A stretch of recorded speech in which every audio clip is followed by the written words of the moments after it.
My job for the next 30 to 40 minutes or so is to talk with you about the teacher evaluation system and the the evaluation system overall. What we want to do first is to reground ourselves in the power of the instrument. For the last year or so, we have spent so much time talking about Standard 6 that I'm afraid that we have lost focus on Standards 1 through 5. And so we want to go back and make sure we're grounded in the evaluation system itself and how, if used correctly, it will indeed drive strong instructional programs in schools, and talk about how the principles evaluation system mirrors that. Then, obviously, we will have time for questions about Standard 6. So what we're trying to do is address some myths throughout this part of the presentation, but also get your questions answered. So that's what we'll be doing for the next few minutes. So as you're listening to the first part, if you will capture questions that you have that you're unclear about, then you will have an opportunity to ask those questions. The first thing, for all the teachers that are sitting in the audience this morning, I do want you to understand that the assumption in the evaluation system is that teaching is hard work. Everybody who has participated in the development of this system has taught school. Everybody sitting on this stage spent a considerable number of years in the classroom. So we understand that teaching is more than what can be captured in a test at the end of the year. And that's why we want to walk through the evaluation system and show you that that's not the intent. That's one component of the system, but that certainly is not the entire system. And the evaluation system is also built on the notion that we can all improve.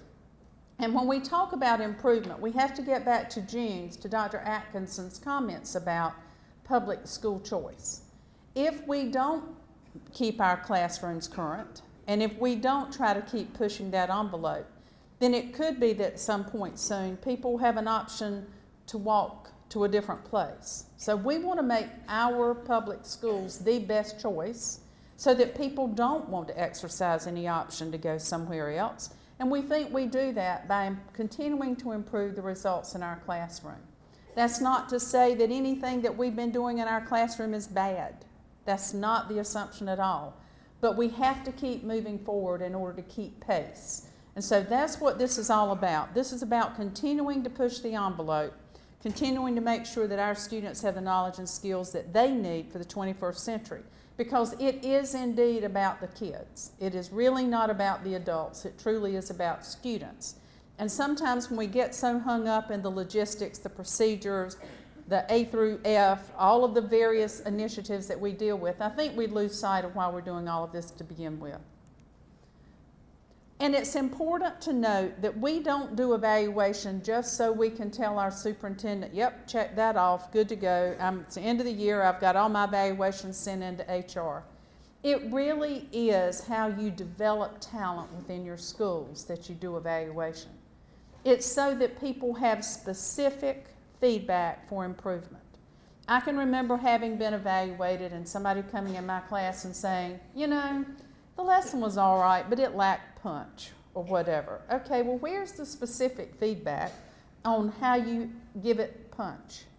So if you don't give somebody a roadmap for improvement, then it's almost an insult to tell them, well, you know, I didn't like this. Well, so what could have made it better?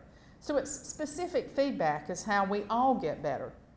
As Dr. Atkinson said, that's how we at the department get better, because we seek feedback from you. Sometimes it's uncomfortable feedback, but we still want to hear it because we want our processes to be good. I'm sure when those of you who are principals meet with your superintendent, you hope that those conversations are constructive feedback so that you can continue to improve. So all of us are into the process of continuous improvement. So let's talk for just a few minutes about how we think the evaluation system has the opportunity to improve instruction and the real power of this system. Because we think it really is synergistic when you look at how all of these standards come together. And it's important to note in our state, teachers wrote their own standards. The The State Board of Education had a global education agenda.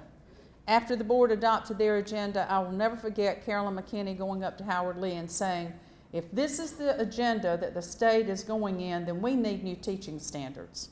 So the Professional Teaching Standards Commission went off and did their work for several months. They came back with new teaching standards, the board adopted them, and then we at the department used some federal dollars to turn those standards into an instrument. But these were the standards, behaviors, knowledge, and skills that teachers themselves said were important if they were going to move our students to where they needed to be in order to be competitive. So let's look at the strength in this system. First of all, standard 1, teachers demonstrating leadership. Who better in a school to help other teachers improve than the teachers in a school who have strengths in certain areas? And that may not mean that we're all strong in the same, but it means that the synergy of all of us working together, that dynamic, that chemistry, when we all come together, then together we can be stronger than each of us with our individual parts. And so the professional learning communities that I know in this region, from having worked in this region, I know that you have worked hard on professional learning communities over the last several years, and that you've seen some dynamic improvement when you have really strong PLCs. But if you're going to know what to talk about in those PLCs, then Standard 5 has to be used as well and used effectively. Because if I don't take time to reflect on my own practice, to determine those areas where I'm strong, to determine those areas where I could use some improvement, then the PLCs aren't strong, because everybody comes in without good information about themselves, without that self-assessment to know where I can provide some mentoring to others and where I can receive some good advice. So 1 in 5 to us really do work together hand in glove. Then if you really look at where best practice occurs in Standard 4, in facilitating learning, all of the new best practices that we're talking about that will engage the student. What we know when June talks about the pervasiveness of technology today, students use technology 24/7. They're used to learning. They're learning all the time, but they're learning when they're being active. Those little fingers are flying across that keyboard. They're on the internet, they're on television, they are constantly being barraged with information, but they are an active participant in that process. Then when they come in our classrooms, if we don't have them actively engaged in their learning, then they very quickly turn off. When you talk to them about why they think, when they say school is boring, a lot of teacher talk. So they want to work in groups, they want to use technology. We want them to use technology to do research, to do presentations, to teach each other. We want them to do problem-based learning around the grand challenges or whatever topics you think are appropriate. So reflect the facilitated learning, all of those best practices that we know will engage students, we want to see happening. Padea seminars where students do text complexity that Maria and Pat talked about, and then they use evidence to stand up and give an argument, a persuasive argument. Well, if I'm going to stand up in a class having done close reading, and I'm going to use what I think is evidence to support my opinion, then I have to have Standard 2 strongly in place. I have to be in a classroom where there's an environment where I feel safe and secure that nobody's going to make fun of what I think is my best argument. So if you don't have Standard 2, then all of that dynamic work in Standard 4 to get our students to be actively engaged won't happen, because a child is not going to stand up in a classroom to think he or she is going to be ridiculed by the other students. So you have to have 2 and 4. Now, all of that is predicated on the notion that students, that our teachers have content knowledge, they know the Common Core, they know the essential standards, and they don't know it at a superficial level, they know it at a really in-depth level, so they really get into the meat of the concept. And then they can show their enthusiasm to students when they're working with their content. So to us, there's a lot of power in 1 through 5. Standard 6 is where we capture student impact. Yes, it is a common exam, it's an EOG, it's an EOC, it's based on growth. So that shows the impact on students at the end of the year. And you say, but that doesn't capture everything I do. Of course it doesn't. But when you're doing Standard 4 well, your principal will observe it. If you have those students working in groups, if you have them using technology, if you have them doing writing, if you have them doing PADEA seminars, if you're doing project-based learning, if there's collaboration going on, that's where the principal captures that part of your teaching. And remember, in our state, each one of these 6 standards stands alone. Standard 4 is just as important as Standard 6. We are not one of those states that said, okay, teaching is 100 points, and Standard 6 counts half of that, or 40% of that, or 80% of that. Standard 6 is no more important than Standard 5, 4, 3, 2, or 1. They stand independently. In fact, the policy around what happens if you don't have strong student impact has not been written yet. When it is, I anticipate it'll read something like Standards 1 through 5, that there's an action plan, there's room for improvement. The board has not addressed that yet, but at some point in the near future they will. So when you hear in other states an index system where you earn points, that's not the system that we adopted in our state. Now there is within Standard 6 some percentages that we'll talk about, but it doesn't overwhelm the other standards, and I hope you'll see the difference when we get there. So when we look at the principal's evaluation system, the one thing that had to occur before teachers were encouraged to become teacher leaders in a school, principals have to have a school where teachers feel empowered to be able to demonstrate leadership. So I think it's important to note that our principal evaluation system closely aligns with our teacher evaluation system in that we expect both entities to want the same things. So let's talk for a minute about Standards 1 through 4 and the principal evaluation system. First of all, it is the job of the principal to set those strategic, the vision, the mission, the goals, and get us all marching in the same direction. And it's important that that principal is an instructional leader. Now, what do we mean by instructional leader? That the principal is an active participant in those professional learning communities, and that Standard 4 is being implemented. Yes, I know that sometimes Standard 4 is measured by how many vacancies you have in your school, and that's true. You have to hire good people. However, if you're not developing the talent you have by being an active participant in PLCs and making sure that the instructional program is sound, then Standard 4 is not really happening the way it was designed to happen. So 2 and 4 build off each other. And obviously, the culture has to be right. Just like the teacher whose classroom has to be safe and secure for students to feel comfortable in exercising leadership and participating, then the principal has to have that same kind of environment for teachers, because that sets the field, the stage for how the whole school functions. So Standards 1 through 4 really very closely align with what our teachers do in Standards 1 through 5.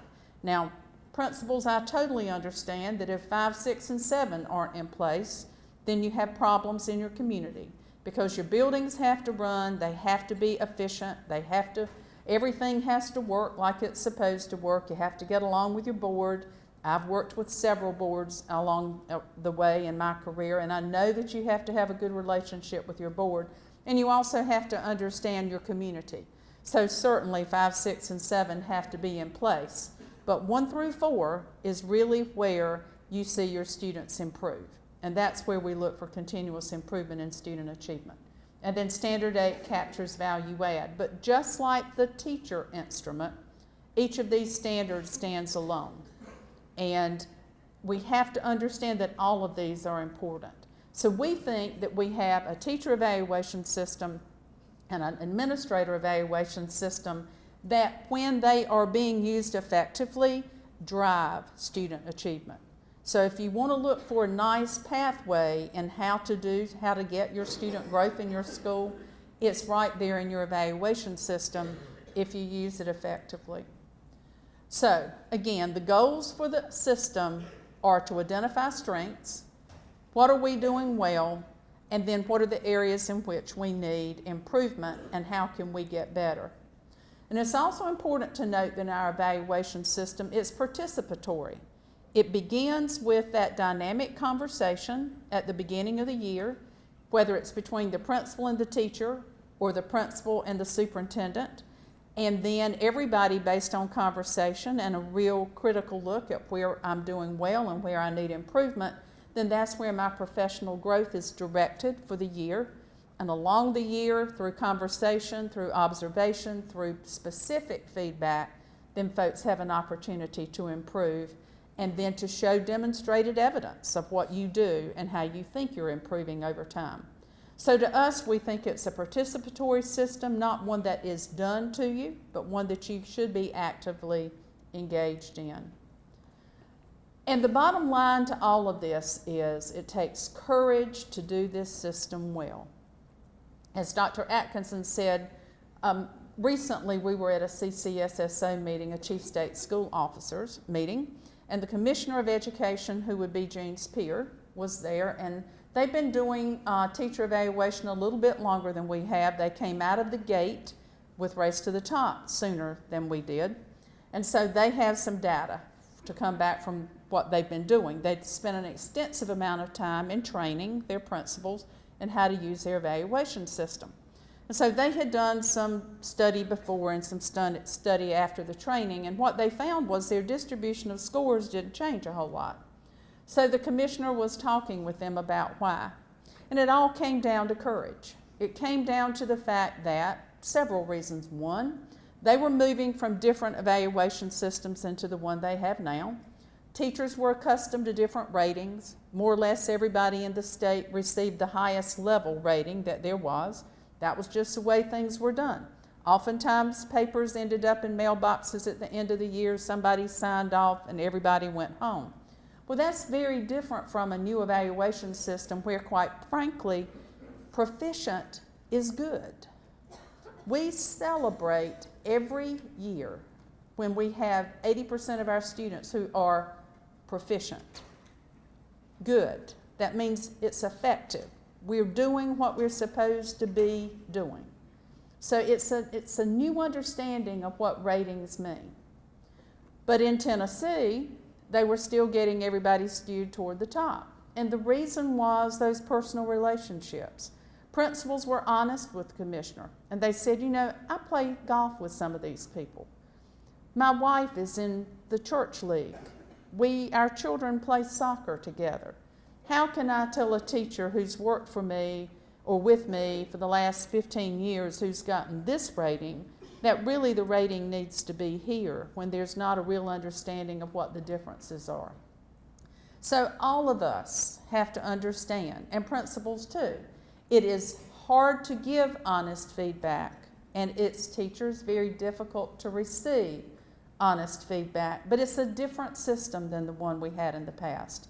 And so it's important that we understand the ratings actually have meaning. The interesting thing about Race to the Top is it has created professional learning communities among the Race to the Top states. So we have an opportunity to meet with them and talk across state lines about what works, what doesn't. One of the things that they've done in Tennessee is they've actually sent messages home to parents that between the hours of X and X daily, I will be in classrooms evaluating. Please understand, this is to make the instructional program stronger in our school. I'll be happy to have you in an emergency anytime, but if it's for a regular meeting, and then you make before and, you know, close to the beginning, close to the end, or not those observation times, because that's when a lot of parents come. So sometimes just communicating with parents ahead of time that this is what we're doing, we think your students will benefit. Any little strategy that they could come up with to help manage that big managerial standard that can overwhelm and overtake and eat away at all of your time that you have to spend in classrooms. So as we continue to hear strong strategies, we'll be happy to share them. One of the other things that they're doing in Tennessee is because of that relationship thing and people not quite being able to give those ratings, many principals are actually trading off, doing some observation around facilitated learning if they indeed know folks in their school outside of school. So they're trying some creative things. Some of them may work, some of them may not work, but the beauty is principals are together talking about it. They're trying to figure out how to make their system work in the same way that teachers come together and try to figure out how to improve their classrooms. So I think that the good thing about all of this is everybody's talking about how to make things work and how to improve instruction. So thank you for sharing, and there will be an opportunity for questions not too long from now. Usually one of the things that we hear, and it was alluded to in one of the comments, that the rubrics really are clear. If people are trying to figure out how improvement can occur, then having an accurate understanding of what the rubrics themselves mean is important. And it's important to know that teachers should not be evaluated on a curve. Now, what do I mean by that? How many of you were English language arts teachers? Okay. My undergrad major was history, but my master's is in language arts. So in both courses, I've had the need over the years to grade a lot of essays. And usually it would be on a Sunday afternoon. I know that sounds familiar to many of you. On a Sunday afternoon, I'd sit down to grade my papers, and I would get about 12 maybe papers into the whole process. And it would dawn on me that my inter-rater reliability with myself was not good, because I had started out giving a grade, and then the next one would be a little bit better, so that one would get a little higher grade, and the next one I would drop it down because it wasn't quite as good. It was not based on any kind of scientific standard. It was just kind of my impression. Now, what was happening was I was attempting to grade 30 papers, if you will, 35, on a curve. Well, you can't do that, because your system will fall apart very quickly, as I usually found. But that was, when I was grading those papers, I had not heard a whole lot about rubrics and standards. Because those of you who were English teachers, they teach you a lot more about how to write yourself than how to teach and grade writing. So when I found out about rubrics and I understood standards, it became easier. What I had done basically in 12 papers was to establish a standard. And then when I jotted down a few of the things I expected to see in those papers and what grade would be associated with the papers that had these components, it got easier to grade. And that's how our evaluation system is supposed to work. It's against a standard, a very clearly articulated standard that clearly describes what kind of rating goes with what one observes. So if a teacher is proficient in a standard, then that means that they are demonstrating an appropriate level to be able to teach a content topic so that the students are able to do it. That's effective. To get accomplished, then you have to teach it in a way that goes beyond simple understanding, simple grasping of the content.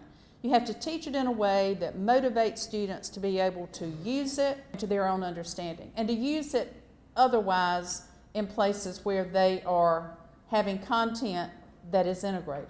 So there is a true difference in proficient and accomplished. Pat Ashley, I'm sorry, I thought she was sitting there.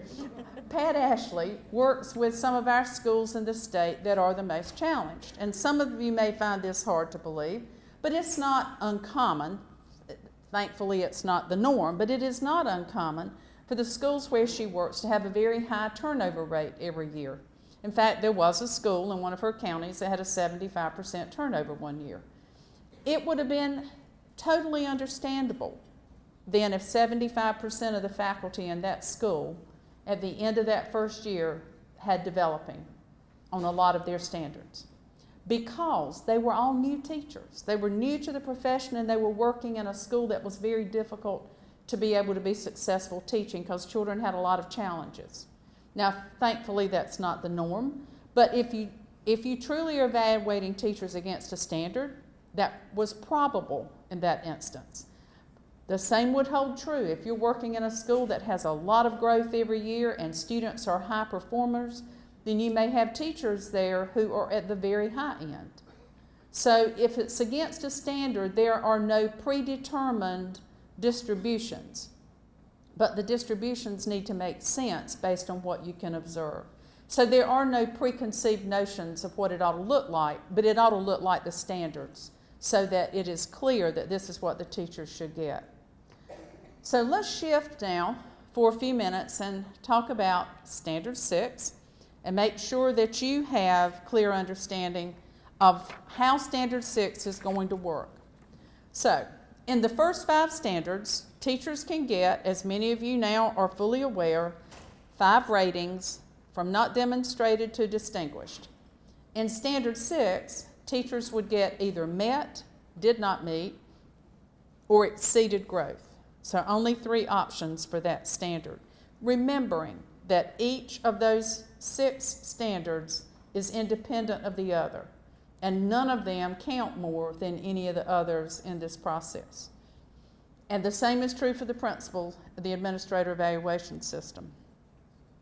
Only after a teacher has 3 years of his or her own data will a teacher get an effectiveness rating.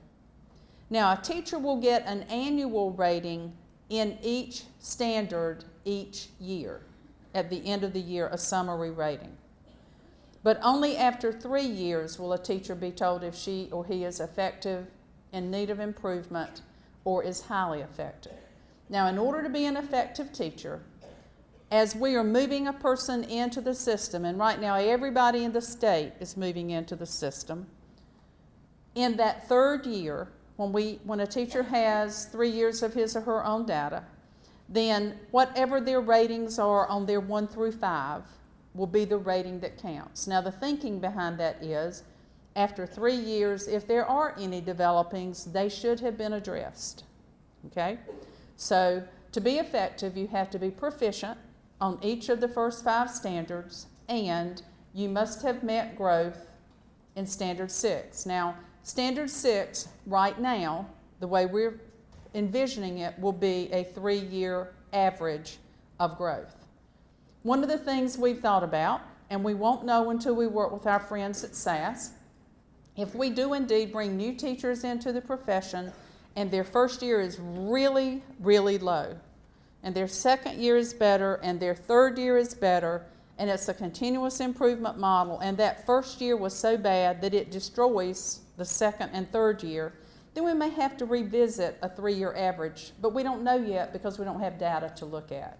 So if we find that to be true, certainly if the teacher in those last 2 years has become effective, then we wouldn't want that first year to pull them down to such an extent that they would not meet. So, but until you have actually real data to look at, you don't know if that works or does not work. So that's one of the things that we'll be looking at. To be highly effective, then a teacher would need to be accomplished in each of the 5 standards and to exceed growth in Standard 6. Now that is after 3 years of data. Now this is important for you to take back to your folks.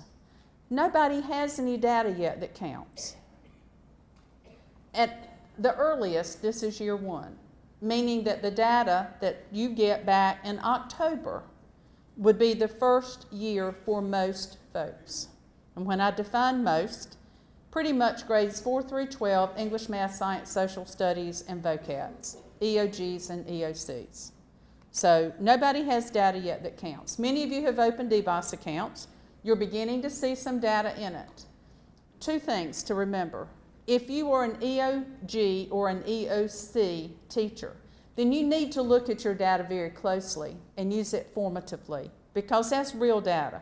That is growth over how many years you've been having data that shows up in your EVOS. So you need to look at that because you can learn from it. There may be some discrepancies we're hearing, because we're hearing people say, well, I never really checked to make sure that these were truly my students. I know I was supposed to, but I really didn't. So if that's the case, then you know that, and so you can take that into consideration, but that's real data. For those of you who in your EVOS account are seeing school-wide data, that's so something will populate your Standard 6 and you know where to go look for it, and it's for illustration purposes only. So that's so everybody can have something in Standard 6. But for none of you, even those of you for whom it's real data, it doesn't count, because this is year one everybody got to start fresh, knowing that this was actually going to be a requirement. Okay, so those are things that we hope you take back so people clearly understand that.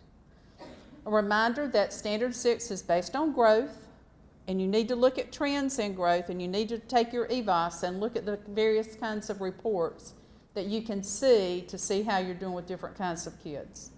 And you also need to remember about Standard 6. It is a lagging indicator. Now, what do I mean by a lagging indicator? You get it after the fact. So what you do to try to encourage strong impact on student learning is all those best practices that show up in Standard 4.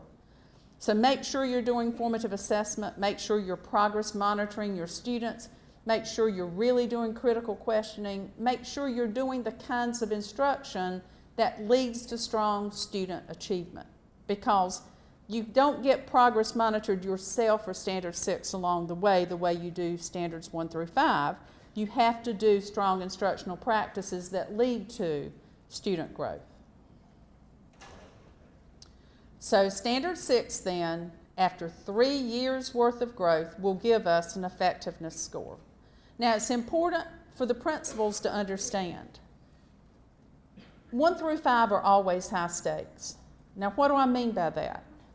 You as principals have the authority and the responsibility to address any egregious situations in your school in spite of this evaluation system. So at the end of a beginning teacher's first year, if you are not seeing what you need to see for that person to get another year's contract, then you need to move over to the action plan and all of the statutes that allow you to dismiss, or you need to work with your HR people. This system does not hold you to making sure that you have to have 3 years of data on anybody, or even 1 year of growth data on anybody to make a decision. So that's important for you to understand. This system works for people who are in the system, but some people need to come out of the system, and then you need to take actions to see immediate improved performance and to make decisions at the end of the year, regardless. And now 1 through 5 you'll be using, because that's what you observe. So how do we get growth? All right, for the greatest chunk, that's a very scientific term, chunk. For the greatest chunk of our teachers, you will be getting your growth through EVAS. Now, end of grade, end of course, there'll be an EVAS score. Common exams, if they work, and I'll talk about that in a second, you'll get an EVAS score. Now, what do I mean by if they work? Normally, when we give exams in our state, EOG, EOC, we do field testing. We have not field tested any of these common exams. Why? Because you field test by embedding items in a test. We don't have a test to embed them in. So what we're having to do is do it on the back end rather than on the front end. So let me walk you quickly through how that works. We had teachers come in to determine concepts that needed to be tested, percentage that each concept needed to be, type of question they wanted it questioned with. Then we had our question writers at TOPS, who also do our EOG, EOCs, write the questions. It takes a long time to learn how to be a good question writer. Teachers came back in, they reviewed hundreds and hundreds of question types. Then we created an item bank, same way we do EOG, EOCs. Then we had other folks come in and build the test. Department staff took them, we had university staff take them, and now they're ready. After they're given, we will do an item-by-item analysis, same way you would have done a field test on an EOG, EOC. Item-by-item analysis. If the items don't work, they'll be tossed. If the test doesn't work right, we will toss it.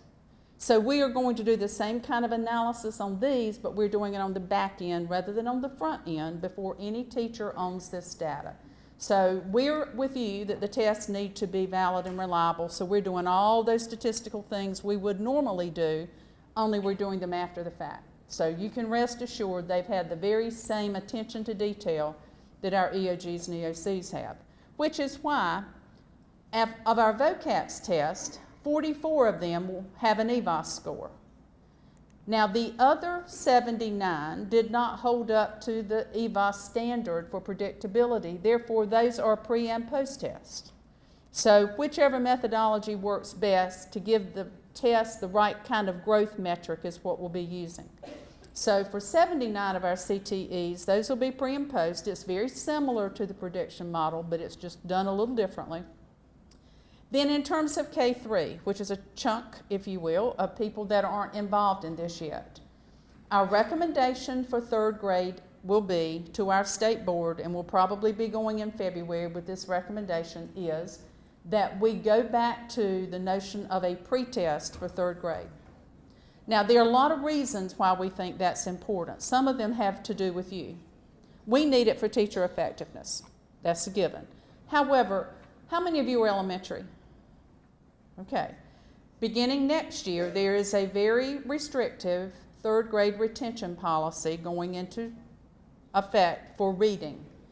By giving a third grade pretest, and we're not talking at this time about second grade standards, we're talking about using a form of the third grade EOG as a pretest. So it will be a true pre-post. That will give you a very clear indication of which of your students are at risk of not meeting that standard. And then you'll know, you'll be able to talk with parents, you'll have the data to back you up, and then you'll know exactly who your at-risk students are, and we'll help you try to figure out at what level on that scale a student is not likely to make it over the top. So it gives you information. It also helps you determine which of your third grade teachers have the highest value add, because the statute says that the pool of teachers to teach the summer camp should be the teachers in your school who have the strongest value add in reading. Well, if we don't have some way of having a pre and a post for third grade, you won't know who those teachers are. So that will help create a larger pool for you, because one thing we do know is all teachers don't want to teach summer school. So it'll help create a pool of folks for you to be able to see which teachers would meet the statute and as well give you the sufficient number to be able to do it. So we'll be working, we hope, with our board to get them to do the third grade pretest. But again, that's a board decision. K2, and I want to make sure I say this right, because yesterday I sent some people over the wall thinking we were going back to paper pencil. I use the term running record, and teachers see that as paper pencil. So what we're looking at for K2 is a TRC. Where are my elementary teachers? Okay. A text reading comprehension. I mean, I know that what we're doing is testing reading comprehension, but we're doing it using technology, not doing it paper pencil. So all of you will have the tool to be able to do it. We will use the technology of reading 3D, but now this is very important for you to understand. We are not using your formative data. This will be a benchmark and a special reading at the end of the year, which is not used in any way for your formative work. And it will not include dibbles. It will totally be reading comprehension. So we're piloting that in the spring. If it works, then we will come back with you. But that's why this group of teachers, this is not their year one. Next year is their year one. And then finally, the third group will not have a metric that will be generated by SAS. This is the methodology that we're looking at for students who are in the arts, chorus, band, performing arts. Again, our friends in Tennessee have a arts director from the Memphis City Schools who has created this process. It's a scaled rubric of analysis of student work. He's coming to work with us in the early next semester. We'll be bringing in some LEA folks. It has been done in a large LEA, meaning it's doable. It's not something that, we think in theory, but we've never seen actually adopted. So he's going to come in and we will do some piloting of his process to see if it'll work. Now, when you look at all of these groups, there are still teachers who are not included. We know that. We have homebound teachers. We have some teachers in alternative schools. We're doing this kind of in a triage method. We're bringing in the largest chunk with our first group. Next year, we hope to add this group, and then after all of these folks are in the system, we'll figure out what to do with those smaller groups of folks that we have to figure out how we'll be looking at growth. So they're not overlooked. We just want to get the largest number in. The other thing that we want to share with you is this is not a static system. We think this is a dynamic system in that it can change. Once we get into this and we do a lot of analyses of data, then we may want to make some tweaks along the way. Think about how many iterations of the ABCs there were over the course of 12 years as we began to find more things out. So we are not married to a certain way of doing it if we find out there's a better way to do something. So we will continue to look at the data to see how we can improve it. We've even talked about adding a component of student work for everybody if the system would work. So that would be another measure that we could look at. So this is an evolving system. We feel very good about what we're doing with it so far, but that's not to say that it can't have other additions along the way if they seem to be promising and they work out in some pilots. So the timeline, the fall of 2015 would be the first time anybody in the state could have an effectiveness score. That would be 3 years from this coming October. The second group, the earliest, would be 2016. So those are the timelines we're working with in terms of data. Everyone will do an administration of common exams this year. There's a possibility that we might push data out a year, we'll see. But everybody will be doing a common exam this year. 2 more slides that I won't go through, but this PowerPoint is on the READY website. There are web addresses, URLs, where we have resources for you. Just wanted to make sure that you knew that they were there so that you would be able to use them.